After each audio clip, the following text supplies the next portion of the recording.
Pixel 10 Pro is pretty much everything you want on paper. Beautiful design, smart AI features, one of the best cameras out there in a smartphone. But when you actually start living with it, you start to realize why people still stay in Apple's ecosystem. Let's talk about it. So let's start with my honeymoon phase with this Pixel 10 Pro. When I first got it, I was actually excited to use this phone as my daily driver and not just to test it for a video or something like that. I was genuinely wanted to see how it really feels like to use Android phone in 2025, especially coming from someone who's been in Apple ecosystem for so many years. And that's pretty much why I made the switch to Google Pixel 10 Pro from my iPhone 17 Pro. Now, the overall unboxing experience of Google Pixel 10 Pro was pretty seamless and straightforward, very similar to iPhone 17 Pro or any Apple products. And I genuinely really like this new color called Moonstone, and it's kind of like a purplish gray kind of mixture, and I really like this color. It's probably one of my favorite in any of the smartphones out there. And in terms of design wise, I think Google found a perfect sweet spot in terms of just how it looks and how it feels when you're holding it. Honestly, the hardware design is one of the best in any phones right now, and one of the key features that any smartphone companies are currently focusing right now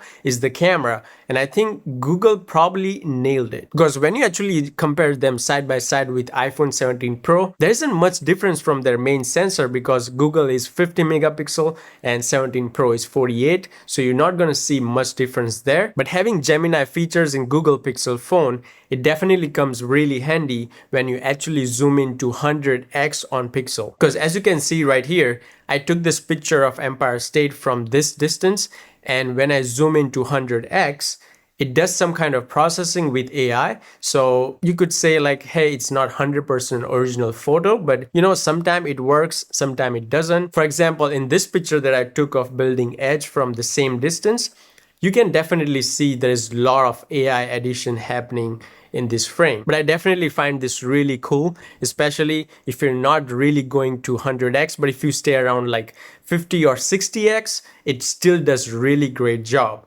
And if you compare that to iPhone 17 Pro, I don't think it even comes close, even though Apple also do some AI processing as well. But overall, in general, I think there's no complaints from any of these phones, because their cameras are amazing. Doesn't matter which focal length you are using. And since this video is not about a side-by-side test or any spec comparison or anything like that, of course, battery life is pretty good as well, considering they both are Pro. And yeah, I think it will definitely last a whole day for some social media use, some video calling, texting, just normal calls. I think you'll be just fine with any of these phones. And same thing with the display as well. It has a really bright and contrasted display, so you won't have any issues even if you're outdoors. Now, we just talked about everything on the hardware side, and specifically everything that is good on the both sides, but friction starts to come in when we actually start talking about the software side. Because as I use this Pixel Pro for a whole week as my main daily carry phone, I started to notice these small things that really pull me out of the whole experience. Now, the first thing that really frustrated my experience was not having FaceTime. Now, before all the Android users start commenting and hey, you don't know anything what you're talking about, you do have a FaceTime link option if you want to call on FaceTime from Android phone. Hear me out. I know there is a way, but it's just not as smooth and seamless. You have to wait for the link, and you have to wait for them to let you join the link. It's more like a Zoom experience than having a video calling someone. So no, it wasn't pleasant at all, and it goes to the browser and not an app. This might not be a deal breaker to you guys, but just me having been in Apple ecosystem for way longer, and just having people around me being in Apple ecosystem as well, I just stood out as a sore throat in my whole surrounding. And I'm not saying that FaceTime is the best app. I know we have a Google Meet, we have WhatsApp as well, but just the experience that FaceTime gives you with the native built app, that's what I wanted really. Definitely let me know in the comments if you found a good alternative that I can use instead of FaceTime. But so far I haven't found one, so I would really like if Android has an app that works seamlessly as a native from Android. And currently the best alternative that I use even in my iPhones instead of FaceTime is the WhatsApp. and it generally works great, but I just don't really like the quality that you get because it's like all compressed. And one thing that I did notice, and please tell me if I was doing something wrong, but I just could not zoom in while I was on my video call, whereas in my FaceTime, I can't do that. Even on WhatsApp, I can do that. But on my Android phones, I wasn't able to zoom in into my phone. Second thing that really bugged me was not being able to send really huge video files in my iMessage group chat. I know we have RCS message, and that's what I was using to still communicate with my current iMessage groups that I had before. So all works great. I can text them, I can receive text. I was trying to send a video that was over 100 gigabytes and it wasn't letting me do that. So yeah, there is a cap of 1 gigabytes. Again, please correct me if I was doing something wrong. Whereas in iPhone, it does take a long time if it's a big video, but it still goes through. And pretty much the whole experience of having iMessage on each of my Apple devices seamlessly connected, so I can jump on any conversation. Doesn't matter which device I am on, like my iPad, my MacBook, or Mac Mini. Now the third one might be controversial and you guys might roast me a whole lot on this one, but I'm still gonna say it out.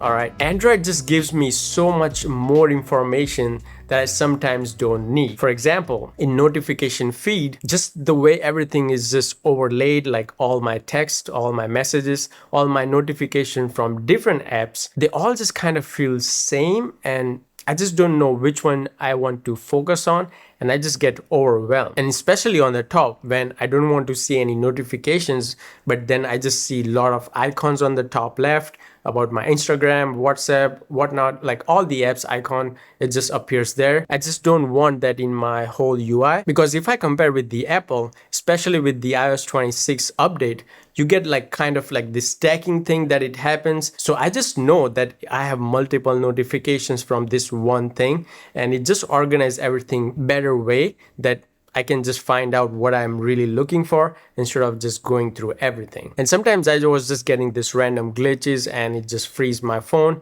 and it also gets really hot for no reason. And don't get me wrong, I'm not saying that iPhone is the best phone out there. In fact, I actually wanted to switch to Google Pixel 10 Pro because I genuinely didn't really like the new design that iPhone 17 Pro has to offer. And I was even ready to make like small sacrifices that will definitely come, especially I have everything Apple other than my phone would be Android. So I was really invested in using Android phone for at least a year just to see how it feels. But this whole experience with the Pixel Pro and in general Android made me realize that Apple's biggest strength isn't the phone itself. It's actually the Apple ecosystem. Because all these other universal features that you get with the Apple ecosystem, such as FaceTime, AirDrop, iMessage, iCloud, they might sound like they are actually the second best thing, but they're the actual features that makes your iPhone invisible. And that just makes your whole experience of using iPhone and pretty much any Apple device seamless, especially if you have a whole bunch of them. And then once you decide to step out of that ecosystem, just like how I did with this Pixel 10 Pro, you start to feel that how Apple really tightly connected everything, and it almost makes it impossible for you to love any other device or ecosystem in general. Because just think of this, all the frustrations I really had with Pixel 10 Pro doesn't really have to do with the phone itself. Phone is amazing, I still really love this phone, but it was just my frustration because of other devices that I own are Apple, and just the pretty much community that I'm around is using Apple devices. I wouldn't necessarily say L to Google Pixel 10 Pro, but I would say it's W for Apple and creating their ecosystem. So I'll leave you with this. If you're deep into Apple ecosystem, Google Pixel 10 Pro won't replace your iPhone, doesn't matter which one you are using, but it will definitely remind you how much effort it really goes into making things just work. A lot of time we just take all these small things for granted because it's just invisible and it's just working really perfectly, that we don't really realize how well it's working for us, and we are just like deep into it and it's really hard to escape. And for anyone out there who is not deep into Apple ecosystem or they're just starting fresh, then I would say Google Pixel 10 Pro is one of the best Android phone out there you can get right now. If you enjoyed this video, definitely check out these other videos that I think you'll also enjoy, and I'll see you in the next one. Peace.